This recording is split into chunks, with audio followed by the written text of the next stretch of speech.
बच्चों आज का हमारा टॉपिक क्या है? Monetary policy. मॉनेटरी पॉलिसी बच्चों सबसे पहले सवाल ही उठता है, ये मॉनेटरी पॉलिसी बनाता कौन है?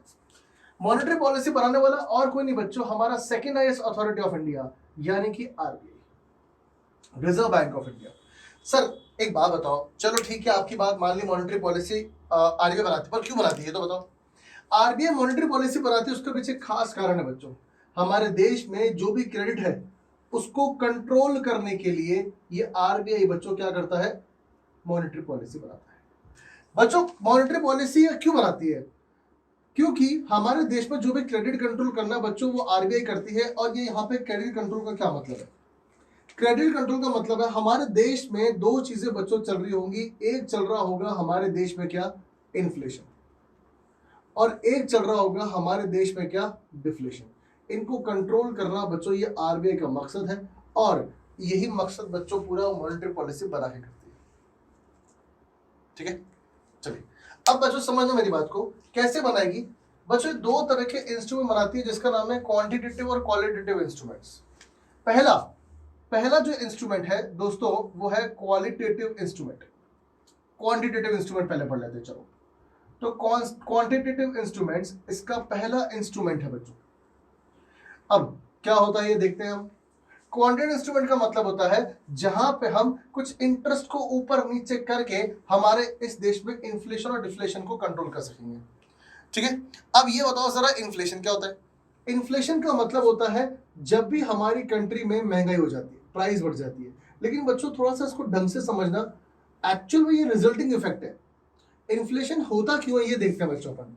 वो होता इसलिए है क्योंकि मार्केट में जब गुड्स एंड सर्विसेज की डिमांड बढ़ जाती है, डिमांड बढ़ने के कारण प्राइसेस बढ़ जाती है, तो उस कारण से बच्चों हमारे पास क्या आता है? बोलो भैया, इन्फ्लेशन। यानी कि अगर मार्केट में गुड्स एंड सर्विसेज की डिमांड बढ़ गई, बढ़ने के कारण जो है बच्चों प्राइसेस बढ़ जाएगी और हमारे देश में क्या आ जाएगा? इन्फ्लेशन। तो ध्यान रखना, इन्फ्लेशन का बेसिक मतलब होता है डिमांड का बढ़ना। ठीक है सर, चलो आगे बता दो। तो अब मैं बच्चों मान के चल रहा हूं कि हमारे देश में ये जो कंट्रोल कर रहा है ना, वो कंट्रोल किसको कर रहा है? सर वो कंट्रोल कर रहा है इन्फ्लेशन को। अपन इन्फ्लेशन लेंगे, डिफ्लेशन आप उल्टा कर देना।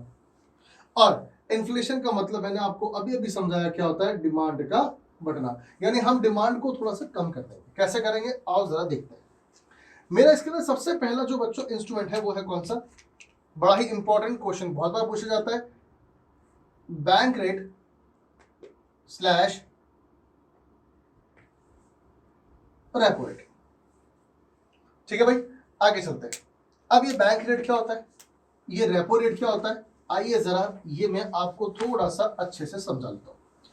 सबसे पहले बच्चों अपन लोग लेते हैं बी आर मतलब बैंक रेट। क्या होता है ये होता है रेट एट विच सीबी मतलब commercial bank borrows money from central bank यानी कि रिजर्व बैंक ऑफ इंडिया। जिस रेट पे commercial bank reserve Bank of India से मनी बोरो करता है, हम उसको बोलते हैं बैंक रेट। ठीक है सर, समझ में आ गया? सर एग्जांपल देके समझो। मैं इधर एग्जांपल दे रहा हूं बच्चों, फिर उसको रब कर दूंगा। ठीक है ना, यहां पे लेते हैं अपना एग्जांपल। सपोज ये बच्चों हमारा कमर्शियल बैंक है। कमर्शियल बैंक, सारे कमर्शियल बैंक लेता हूं। इसने आरबीआई को बोला हाँ भाई एक काम करो, मुझे है ना आप लोन दे दो। आरबीआई ने कहा ठीक है भाई, ये लो फटाफट से लोन ले लो। कितना लोन चाहिए तुमको? बोला 100 करोड़ का। ठीक है भाई, 7% इंटरेस्ट पे दे रहा हूं। ये जो 7% है, ये 7% बच्चों हम बोलते हैं बैंक रेट। ठीक है भाई, अब क्या होगा? कमर्शियल बैंक जो है वो अपना इस लोन को आगे अपने कस्टमर्स को देगा। वो जैसे ही अपने कस्टमर्स को देगा वो 7% जगह कितने में देगा? 8% में देगा। क्लियर है बच्चों? तो यहाँ पे इंपॉर्टेंट क्या हो गया? इसने इससे लोन लिया, कमर्शियल बैंक ने आरबीआई से, और आगे 8% में दे दिया अपने कस्टमर्स को। ठीक है सर, पर सर ये बैंक रेट और रेपो रेट दो क्यों? अब समझना, from RBI for long term. अब अगर यही लोन लॉन्ग टर्म के लिए लिया है, ये जो पैसा लिया है 100 करोड़ का, वो 5 साल के लिए लिया है, 4 साल के लिए लिया है, 3 साल के लिए लिया है, तो इसका मतलब वो बैंक रेट हो गया। अगर यही पैसा वो 1 साल के लिए लेता, शॉर्ट टर्म के लिए होता, तो वो हमारे पास क्या होता? Repo rate. तो बच्चों मैं इसका आगे जस्ट लिख देता हूं ताकि आप लोग कंफ्यूज ना हो। ये हमारे पास जो है ये क्या नाम है इसका? Bank rate. ये शॉर्ट टर्म के लिए होता है, और ये जो बैंक रेट होता है ना, ये हमारे पास होता है किसके लिए? लॉन्ग टर्म के लिए। ठीक है भाई, समझ में आ गया? ठीक है सर, अब आगे चलते हैं। सपोज करो देश में चल रहा है इन्फ्लेशन, और इन्फ्लेशन में क्या होगा? इन्फ्लेशन में ये भाई साहब क्या करेंगे, रिजर्व बैंक ऑफ इंडिया ये बोलेंगे हाँ भाई ये जो तुम मुझसे लोन मांग रहे हो ना ये मैं तुम्हें 8% पे दूंगा। कमर्शियल बैंक बोलेगा ठीक है भाई दे दे। अब ये आगे अपने कस्टमर्स को बेचेगा 9% में।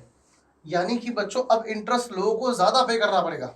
आप जरा सोच के बताओ, अगर इंटरेस्ट ज्यादा पे करेंगे तो कोई खरीदेगा क्या? नहीं नहीं सर, फिर तो लोन लेना बहुत महंगा हो गया। ठीक है मैं यहाँ पे लिख देता हूं। तो जैसे आगे क्या होगा, ये डेफिनेशन थी। आगे क्या होगा बच्चों, जैसे ही Reserve Bank of India bank rate को इंक्रीज करेगी, ठीक है सर, जैसे ही इंक्रीज करेगी कॉस्ट ऑफ बोरिंग, यानी कि लोन लेना थोड़ा सा महंगा हो जाएगा। मैं यहां पे इसको ऐसे लिख देता हूं। जैसे ही कॉस्ट ऑफ बोरिंग थोड़ा सा महंगा हो जाएगा, कॉस्टली हो जाएगा, क्या होगा उससे? सर डिमांड फॉर लोन तो कम हो जाएगी। डिमांड फॉर लोन क्या हो जाएगी? कम हो जाएगी। जैसे ही डिमांड फॉर लोन कम हो जाएगी, आगे बोलो सर, डिमांड फॉर लोन कम होते ही हमारे पास लोगों की परचेजिंग पावर कम हो जाएगी। आज की डेट में हर काम लोन पे होता है भैया, तो परचेजिंग पावर कम, अगर लोन कम तो ठीक है भाई। जैसी परचेजिंग पावर कम होगी लोग डिमांड करना क्या कर देंगे, गुड्स एंड सर्विसेज की कम कर देंगे।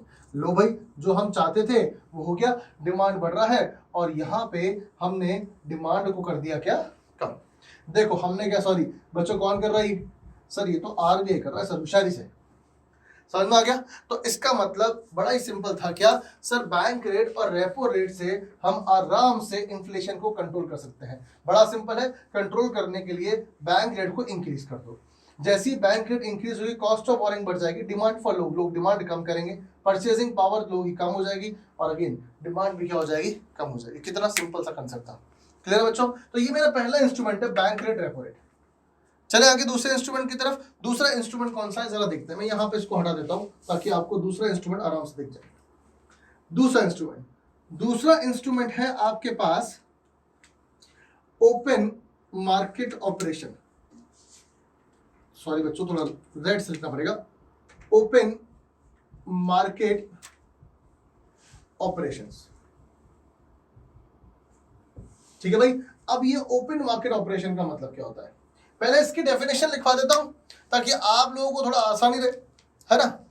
ओएमओ का मतलब क्या होता है? ओएमओ का मतलब होता है बच्चों क्या, इसमें होता है, पहले इसकी डेफिनेशन दे दो मैं ताकि आपको दिक्कत ना आए। ओएमओ का मतलब होता है परचेज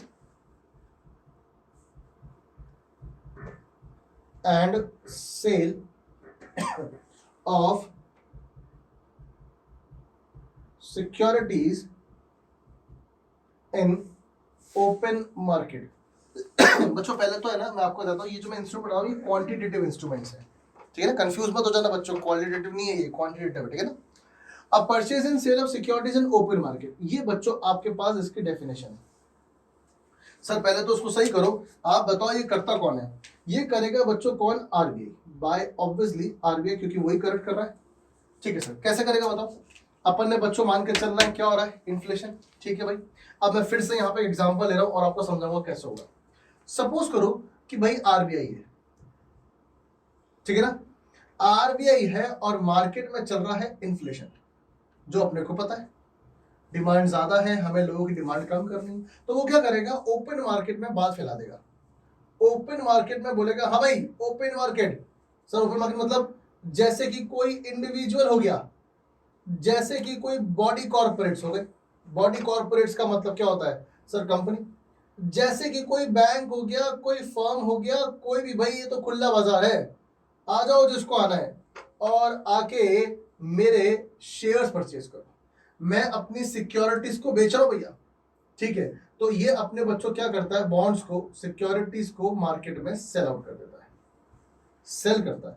अच्छा आप जरा सोचो, अगर ये सेल कर रहा है तो कौन है, ये कौन है सर? अगर ये सेल कर रहा है तो इसका मतलब ये हो गया कौन, सेलर। और ये बाय कर रहा है तो इसका मतलब ये कौन हो गया, जरा फटाफट से बताओ, बाय। ठीक है ना, मेरे को बताओ जरा, अगर वो बेचेगा तो उसके पास पैसा आएगा, उसके पास पैसा जाएगा। सर ये तो बहुत सिंपल है, ये बेच रहा है तो उसके पास पैसा आएगा और ये लोग खरीद रहे शेयर्स को तो इनके पास से पैसा जाएगा। तो मैं लिख देता हूं आपके लिए यहाँ पे, ड्यूरिंग इन्फ्लेशन, ताकि आप लोगों को दिक्कत ना आए, सब तमीज से लिखेंगे बच्चों पर। कंसेप्चुअली ड्यूरिंग इन्फ्लेशन क्या करेगा सर, हम बताते हैं। आरबीआई जो है वो अपनी सिक्योरिटीज को क्या कर देगा सर, सेल करेगा। जैसे ही सिक्योरिटीज को सेल करेगा क्या होगा सर, इनके पास से पैसा तो चला गया, क्योंकि इन्होंने पैसा तो किसको दे दिया, आरबीआई को दे दिया ना। हाँ सर, तो जैसे ही सेल करेगा इनकी परचेजिंग पावर कम हो जाएगी। सर एक बार वापस बताओ कैसे। मेरे बेटे ने मुझे बोला पापा मुझे बाइक दिलवा दो, हालांकि बच्चों ऐसा है नहीं कुछ, अभी तो मैं शादीशुदा नहीं हूं, पर हाँ मान लो मेरे बेटे ने बोल दिया कि भाई एक गाड़ी दिला दो पापा, बाइक दिलवा दो बढ़िया वाली। मैंने कहा चल भाई लाख रुपए तेरे लिए मैंने अलग से रख रखे हैं, ठीक है पापा। सुबह मैंने अखबार में पढ़ा कि भाई आरबीआई अपनी सिक्योरिटीज बेच रहा है, बोलता है 1 लाख रुपए दो तो 3 महीने बाद 1,20,000 दूंगा। मैंने कहा 3 महीने में 20,000 कमाने का अच्छा मौका है, मैंने 1 लाख रुपए आरबीआई को दे दिया, बताओ क्या मैं बाइक खरीद पाऊंगा? नहीं सर नहीं खरीद पाओगे। तो देखो मेरी परचेसिंग पावर क्या हो गई, कम हो गई, ठीक है भाई। और परचेसिंग पावर कम होने का मतलब आप सब लोग जानते हो बच्चों, डिमांड का क्या, फटाफट से बताओ, कम। ठीक है सर, ये बात तो हमें समझ में आ गई। थर्ड पॉइंट है बच्चों हमारे पास, आइए जरा देखते हैं RRR। अरे सर क्या बात कर रहे हो, अरे भाई ये मूवी का नाम नहीं बोल रहा हूं मैं। RRR का मतलब है रिवर्स रेपो रेट, लिख देता हूं मैं आप लोगों के लिए RRR। सर इसका मतलब क्या, देखो रेपो रेट का मतलब क्या था, जब commercial bank reserve Bank of India से लोन लेता है तो रिवर्स रेपो रेट का मतलब क्या हुआ सर, रिवर्स रेपो रेट का मतलब हो गया जब कमर्शियल बैंक उधार देता है किसको, रिजर्व बैंक ऑफ इंडिया को, है ना। तो मैं लिख देता हूं यहाँ पे क्या, कौन सा बच्चों पॉइंट है ये थर्ड पॉइंट है। देखिए क्या होता है, rate at which reserve Bank of India borrows money from commercial bank. ठीक है सर, ये बात एकदम क्लियर हो गई। इससे होगा क्या, अब आपको पता है बच्चों, अगर कमर्शियल बैंक ने, ठीक है ना, लोन दिया, लोन गिवन किसको, टू आरबीआई, अगर ऐसा होता है तो क्या होगा सर, ऑब्वियसली बात है, अगर कमर्शियल बैंक के पास 100 करोड़ थे, 50 करोड़ उसने आरबीआई को दे दिया, बताओ कमर्शियल बैंक के पास लोन देने के पास कितना पैसा पड़ा है सर, सिंपल है, 100 करोड़ थे, 50 करोड़ उसने आरबीआई को दे दिया लोन, तो उसके पास तो 50 करोड़ ही बचे पीछे लोन देने के लिए। तो इसका मतलब क्या हुआ, इसका मतलब बैंक की लोन कैपेसिटी क्या हो गई, कम हो गई। बैंक की लोन कैपेसिटी कम हो गई तो इसका मतलब मार्केट में लोन कम जाएगा, मार्केट में लोन कम जाएगा तो फिर से बच्चों वही वाला पॉइंट बता रहा हूं मैं, परचेजिंग पावर क्या हो जाएगी लोगों की, कम हो जाएगी, और फिर बच्चों डिमांड क्या हो जाएगी, कम हो जाएगी। तो लो बच्चों मेन तो 3 पॉइंट हो गए, कौन कौन से 3 पॉइंट है जरा फटाफट से बताओ। पहला कौन सा हो गया, पहला हो गया आपके पास बैंक रेट रेपो रेट, दूसरा हो गया आपके पास ओपन मार्केट ऑपरेशन, और तीसरा हो गया बच्चों आपके पास कौन सा, रिवर्स रेपो रेट। मैं इसको भी बच्चों लाल पेन से लिख लेता हूं, लाल मार्कर से लिख लेता हूं, ताकि आपको पता चल जाए, डिफरेंशिएट कर पाओ कि हाँ ये तीसरा पॉइंट है, रिवर्स रेपो रेट, नाम है इसका RRR। ठीक है भाई, समझ में आ गया, कोई दिक्कत तो नहीं ना। चलो तो ये हमारे बच्चों 3 पॉइंट कंप्लीट हो गए हैं बच्चों। 4th पॉइंट कौन सा अपने पास, 4th पॉइंट इसके जस्ट बाद आता है, फिर से मैं आपके लिए रेट मार्कर यूज कर लेता हूं। ये है बच्चों हमारे पास CRR एंड SLR। अच्छा इस पॉइंट के बारे में बच्चों अपने डिस्कस कर रखा है, CRR SLR क्या होता है पता है ना सब बच्चों आपको? हाँ सर हमको पता है, ये होता है रिजर्व जो बैंक अपने पास रखता है, क्लियर है?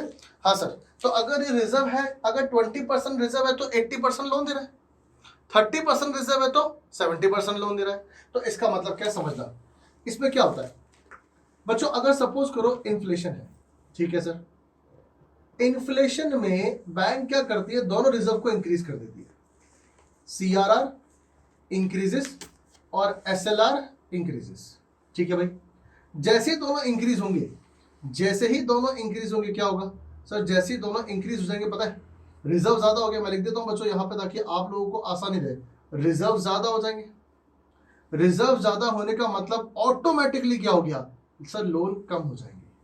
फिर आपको पता, आप तो मेरे सारे होशियार बच्चे हो, लोन कम होते ही क्या हो जाएगा बोलो भाई सर, मार्केट में लोगों की परचेजिंग पावर क्या हो जाएगी, कम हो जाएगी, और फिर बच्चों आप सबको पता है डिमांड भी क्या हो जाएगी, कम हो जाएगी। तो लो आपके सामने कंप्लीट हो गए बच्चों हमारे कितने पॉइंट्स, पूरे के पूरे 4 पॉइंट्स। ये चारों के चारों पॉइंट जो है ये हमारे माने जाते हैं क्या, क्वांटिटेटिव इंस्ट्रूमेंट्स। क्लियर है, देखो सब में इंटरेस्ट रेट को ऊपर नीचे ज्यादातर किया जा रहा है। क्लियर है बच्चों, चलेंगे अपन अगले वीडियो में क्वालिटेटिव इंस्ट्रूमेंट्स की तरफ, फटाफट से इसको नोट डाउन कर लो।